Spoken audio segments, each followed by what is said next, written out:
तो आज कटहल की सब्जी बनाने का सिंपल और आसान तरीका आपको बताऊंगा। इससे इसका स्वाद 2 गुना ज्यादा बढ़ जाएगा। बहुत लोगों की समस्या रहती है कि कटहल कभी कभी थोड़ा सख्त रह जाता है, तो कटहल को कैसे सॉफ्ट और टेंडर बनाए वो आपको आज के रेसिपी में बताऊंगा।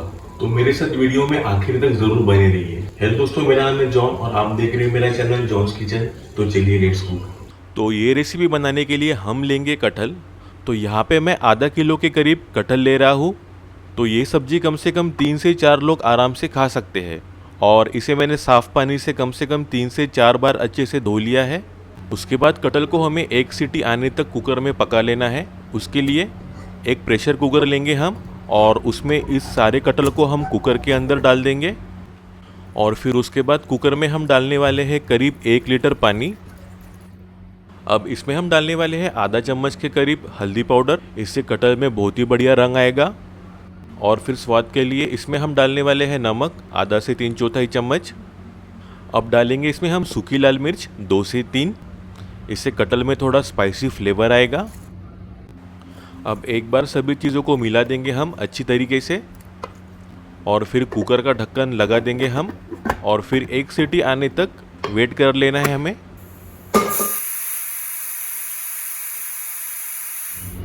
एक सीटी हो चुकी है। अब कुकर ठंडा होने तक वेट कर लेंगे हम। तो देख सकते हो आप कटहल का रंग कितना बढ़िया निकल के आया है। और ये कटहल को भी एक बार चेक कर लेंगे। तो ये लगभग 50% तक पक चुका है। तो इस कटहल को हम पूरा नहीं पकाएंगे। अब इस कटहल को हमें छान के अलग निकाल लेना है। और ये जो पानी है इसे हम ग्रेवी में यूज़ करेंगे। अब उसी सेम कुकर का मैं इस्तेमाल कर रहा हूँ और इसमें मैंने आधा कटोरी तेल पहले से ही गर्म करने के लिए रख दिया था। अब जो कटहल हमने पहले से ही उबाल के रखा था वो डाल देंगे। अब थोड़ा फ्राई कर लेंगे हम कटहल को, जिससे कि कटहल का टेस्ट और थोड़ा बढ़ जाएगा। तो इसे हम कुछ देर ऐसे ही फ्राई करते रहेंगे, लगभग 2 से 3 मिनट के लिए स्लो मीडियम आंच पर। तो ये देखिए बाहर से अब कटहल अच्छी तरीके से फ्राई हो चुका है। तो अब कटहल को हम निकाल लेंगे एक अलग बाउल में।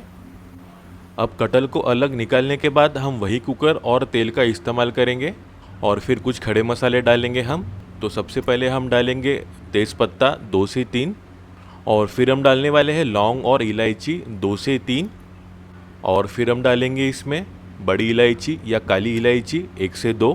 अब जावित्री का छोटा सा टुकड़ा डालेंगे हम, क्योंकि इसका फ्लेवर बहुत ज़्यादा स्ट्रॉन्ग होता है इसलिए। और अब इसमें हम डालने वाले हैं दालचीनी का टुकड़ा 2 से 3 इंच। अब इसमें जाएगा साबुत जीरा 3/4 से 1 चम्मच के करीब। और फिर इसमें हम डालने वाले हैं काली मिर्च के दाने कुछ 8 से 10। अब एक बार मिला देंगे हम अपने सूखे मसालों को कुछ 1 से 2 मिनट के लिए स्लो मीडियम आंच पर। अब सूखे मसाले अपने अच्छी तरीके से भून जाने के बाद हम इसमें डालने जा रहे हैं प्याज।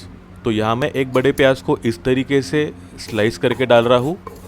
अब प्याज को पका लेना है हमें कुछ देर और भून लेंगे प्याज को हम कुछ 3 से 4 मिनट के लिए, जब तक कि प्याज अपने अच्छी तरीके से सॉफ्ट नहीं हो जाते तब तक।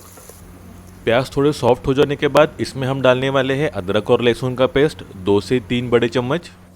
और एक बार मिला देंगे हम अदरक और लहसुन के पेस्ट को बाकियों के साथ में कुछ 1 मिनट के लिए। और फिर डालेंगे हम बारीक कटी हरी मिर्च 3 से 4। तो मिर्च की मात्रा आप अपने हिसाब से कम या ज़्यादा कर सकते हो। अब मिला देंगे हम मिर्च को भी बाकियों के साथ में। तो इसके बाद खट्टेपन के लिए हम डाल रहे हैं टमाटर। तो यहाँ मैं एक बड़े टमाटर को रफली चॉप करके डाल रहा हूँ। अब इसे भी मिला देंगे हम और पका लेंगे टमाटर को भी कुछ 1 से 2 मिनट के लिए और चम्मच की मदद से ऐसे चलाते रहेंगे हम। अब कुछ सूखे मसाले डालेंगे इसमें हम। तो सबसे पहले जाएगा लाल मिर्च पाउडर 1 बड़ा चम्मच। अब डालेंगे इसमें हम हल्दी पाउडर आधा चम्मच के करीब। अब डालने वाले हम गरम मसाला पाउडर आधा से 3/4 चम्मच। फिर डालेंगे हम धनिया पाउडर 3/4 से 1 चम्मच के करीब। अब इसमें हम डालने वाले हैं मीट मसाला। तो मीट मसाला आप कोई भी ग्रेवी में डाल सकते हो, इसका नॉनवेज से कोई ताल्लुक़ नहीं। तो ये हम डालने वाले हैं 3/4 चम्मच। अब एक बार हम सभी सूखे मसालों को मिला देंगे अच्छी तरीके से। अब हमने जो शुरुआत में कटहल को बॉईल किया था उसका पानी या स्टू हम डाल देंगे मसालों में अब। और इसे अब सभी के साथ में अच्छी तरीके से मिक्स कर लेंगे। ताकि मसाला और जो स्टू है अच्छे से घुल मिल जाए। अब नमक ऐड कर देंगे हम स्वाद के अनुसार, थोड़ा कम या ज़्यादा। और कटहल उबालते वक्त हमने पहले भी नमक ऐड किया था, तो उसके हिसाब से आप नमक की मात्रा एडजस्ट कर देना। और उसके बाद हम डालने जा रहे हैं सेंधा नमक, आधा से 3/4 चम्मच के करीब। इससे सब्जी में थोड़ा चटपटा स्वाद आएगा। अब मिला देंगे हम सभी को और ढक्कन लगाकर एक बॉईल आने तक वेट कर लेंगे हम। अब 3 मिनट हो चुके हैं, एक बार ढक्कन खोलकर चेक कर लेंगे हम। तो ये देखिए अपनी कटहल की ग्रेवी अच्छी तरीके से पक चुकी है। अब जो कटहल को हमने फ्राई करके रखा था वो मिला देंगे अब ग्रेवी में हम। अब कटहल को हम ग्रेवी में अच्छी तरीके से मिक्स कर लेंगे चम्मच की मदद से। अब कुकर का ढक्कन लगा देंगे हम और इसे 1 सीटी आने तक कटहल को पका लेंगे हम। कुकर ठंडा हो जाने के बाद हम कुकर का ढक्कन खोल देंगे और एक बार चेक कर लेंगे। कुकर खोलते ही क्या बढ़िया खुशबू आने लगी है इसमें से, और इसका रंग भी एकदम कितना निखर के आया है, देख सकते हो आप। और फिर डालेंगे हम सूखी कसूरी मेथी, इससे सब्जी में बहुत ही अच्छा फ्लेवर आता है।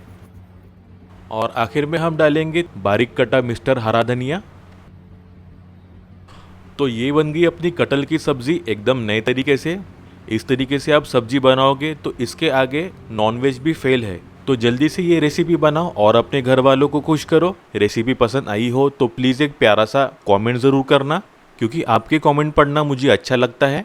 वीडियो अच्छी लगी हो तो प्लीज़ एक लाइक ज़रूर कर देना। अपने दोस्तों और रिश्तेदारों के साथ ये रेसिपी को ज़रूर शेयर करो। और ऐसी बेहतरीन रेसिपीज़ के लिए मेरे चैनल को सब्सक्राइब ज़रूर कर लेना। बेल आइकन को दबाना बिल्कुल मत भूलना, इससे आपको मेरी हर वीडियो की नोटिफिकेशन मिलती रहेगी। और ऐसे बेहतरीन रेसिपीज़ के लिए मेरे ये वीडियोस को भी क्लिक करना बिल्कुल मत भूलिए। तो मिलते हैं एक नई रेसिपी के साथ, तब तक अपना ख्याल रखना। Bye, thank you.